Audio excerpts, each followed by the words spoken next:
Greetings, ladies. Sharon Danley of 2-Minute Tips for Healthy Beauty and Confident Aging.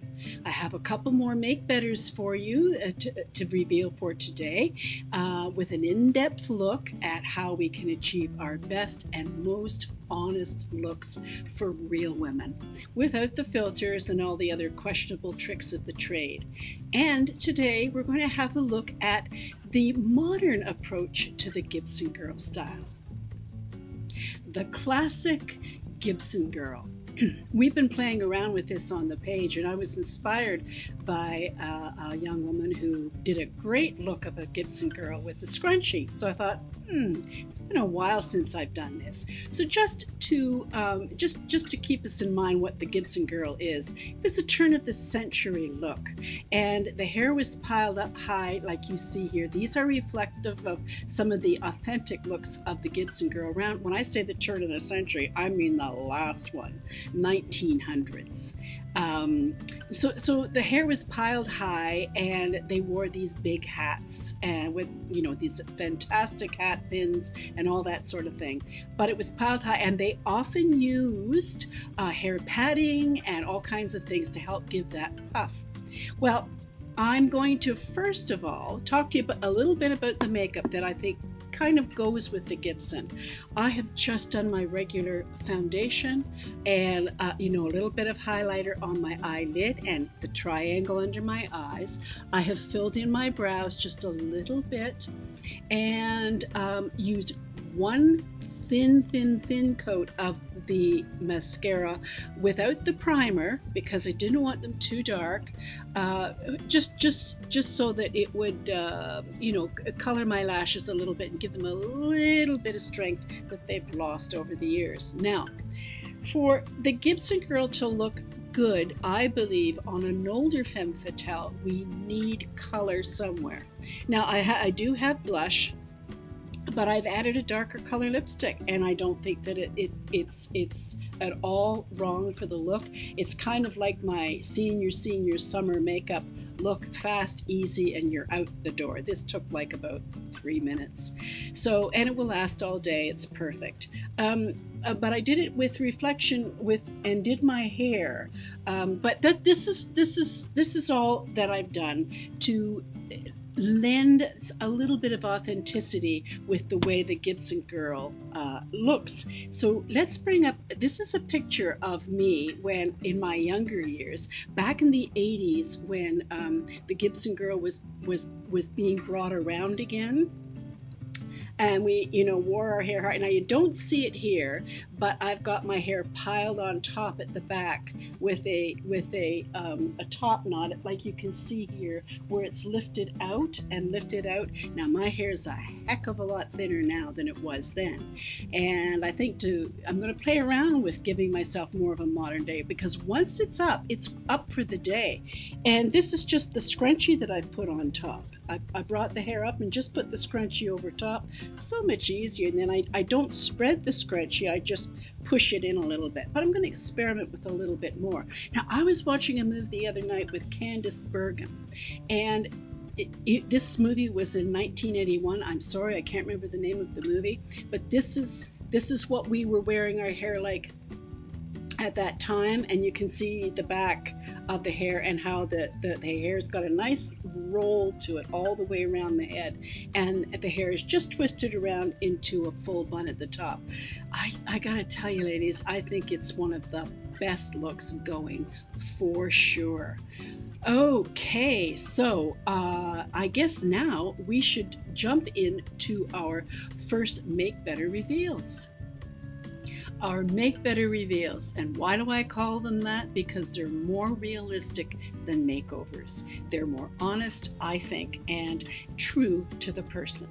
So let's pull up our first contestant. Lovely, lovely skin this woman has. She's got beautiful gray hair with some nice wave and curl in it. So let's take a look, though, with what some tweaking can do. Aha! Do you see the differences? Very subtle, but there are differences. Number one is the eyebrow shaping. I've lifted the front end a little bit and given her more of an arch so they aren't so rounded. I've strengthened her eyes in the usual manner with gel liner in the upper waterline, eyeshadow on the lower lash line, and mascara or false lashes. Her skin is beautiful, but I've still evened it up just a wee bit around the eyes. And then we look at her lips, and she's got nice lips, but I've augmented the center of the bottom lip and brought that right lip. If you notice, it would be on your screen, but it's her right lip, down in a little bit and lifted the upper left lip so that it balances a little more. And of course, I have augmented the circumference of her crown.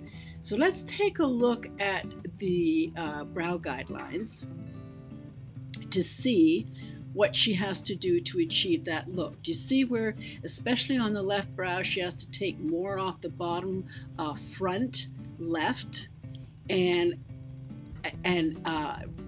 create an arch more on the top left brow, and on the right she has to fill in underneath just a little bit. It's just a matter of adjustment, that's all.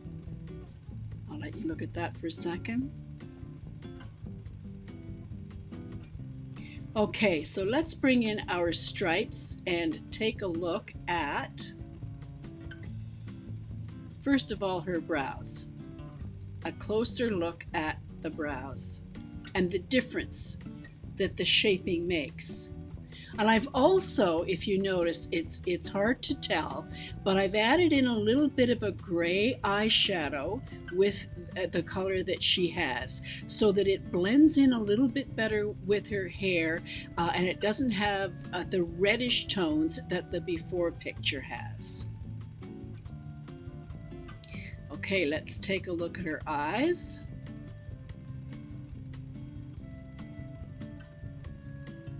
Now again, there's not a lot of eye makeup, but I've just strengthened where needed. And look what happens. Her eyes go bluer. This is another testament to the fact that neutrals work better. If you've got blue eyes, forget the blue eyeshadow and the blue liner. Just use the neutrals, and doing it properly, they will jump out. Also notice how the skin tone around her eyes has been matted down a little bit more.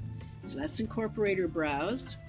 Now you put those two together and look at the difference that makes. It almost looks as if she's smiling in her, and of course she is in both pictures, but it looks in her eyes like she's smiling more. Why is that? Because the brows aren't so rounded. Whereas in the first picture, do you see when they're rounded like that, they tend to make the eyes look a little sadder, even if that's not how you're feeling. It's very, very subtle. You really have to study it to get a good sense of it. So you can pause this video anytime just so that you can study it a little bit more. Now, what I neglected to say first round is I contoured the sides of her nose and took off the highlight that was on the end of her nose, just from, I think, not that she highlighted it, but was just because the skin was a little bit too moist there. So what happens? The light catches it, and it the eye goes to it. So I've just contoured the sides of her nose a little bit. So let's take a look now at her lips. Now, you can see the difference that correcting that upper lip on both sides does, and augmenting the lower lip in the center only, and taking away the shimmer. Now, I haven't taken it away completely, but I've matted it down with a slightly stronger color and just left the shimmer in the center middle, where it doesn't go to the roll of the lip, only in the center.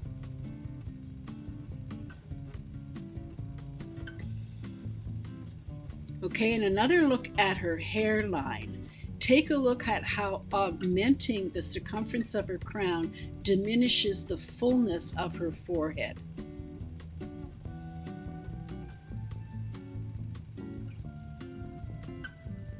Okay, now to our next contestant. And This is her before picture. Lovely short pixie cut. Love it, love it, love it. For those who can wear pixies, that's fantastic. Take a look again at she's well presented, but with a little tweakage. Look how much fresher she can look. Notice what's been done? The usual eyebrow correction and intensifying the eye makeup in the correct spots. And her lips are pretty darn good. But what makes a difference is evening the skin tone.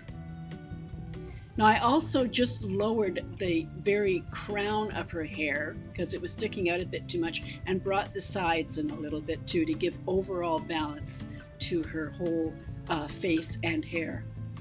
Excuse me. Now here's her brows. Let's take a look.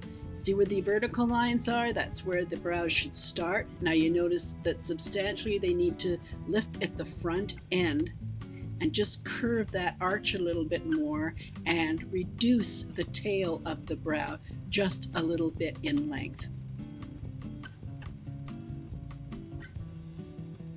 Not hard to do. Okay, let's bring in our stripes. And we'll go to the eyebrows first. There's quite a difference in the shaping of the brow. They're not lifted at the front end out of the way, but they're lifted enough to make a big difference in how they balance with the face. Now let's take a look at her eyes. And again, one of the things that really helps with eye makeup is to have an even, clean canvas of skin around the eyes. Remember, the fresher and cleaner the skin look, the less eye makeup you need, and the more that your eyes stand out. It's like if you want to paint something on a canvas, if you have a white, clean canvas, it will stand out. If the canvas is dirtied or muddied up or colored in some way, your focus will not be on what you want it to be on. All right, let's incorporate both. And look at the difference that makes. And with the even skin tone and the eyes, the darkness at the corners of the eyes taken away, look how, again, the eyes jump out and the color of the eye itself, the eyeball itself, really takes on a strong, beautiful color. Okay, let's go to her lips. Whoops, gotta make this a bit smaller. Now her lips are pretty darn good. I don't think I did anything except, oh yes I did. On the right hand side of her before picture, I diminished the side of it just a wee bit. And just a very tiny bit, I augmented the center of the bottom and brought the Cupid's bow at the top, in her top lip, I brought it together just a little bit.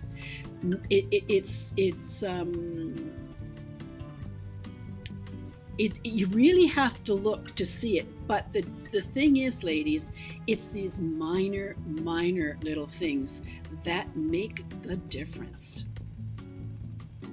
Well, I hope that was helpful, ladies, and again, I can do lots more for you if you like this, if this is helpful for you, if you're learning something from it, okay? And in the meantime, I think I'll just continue doing this for a little bit until I hear from you that you want something else. So, in the meantime, I like you to remember that for a private classroom teaching page, the Going Gray and Loving It page on Facebook is where an awful lot of other stuff takes place, and there's about 60 files or so on that page with other videos and more information to help you with your beauty needs. I also have a public beauty page where I put stuff out about once a week that's in conjunction with other things that I do. And I also have a kind of a family page where I do DIYs and crafts and this and that, stuff of that nature. And of course, I have a page for my political views and advocacy work that I've been doing for 50 plus years. So if you want to get in touch with me on any of those pages, you know how to do it. And on this page, if you haven't subscribed yet, please do. And remember, if you're looking for anything specific, just go into the search bar or go directly into the playlists and you'll be able to find just what you're looking for. Well, thank you, ladies, for spending time with me today. I hope that it was good for you. It was nice to touch base. And remember, it's not how much makeup you wear, but how well you wear what you have. Please take care, enjoy, keep being safe, and keep being smart. And we'll see you soon.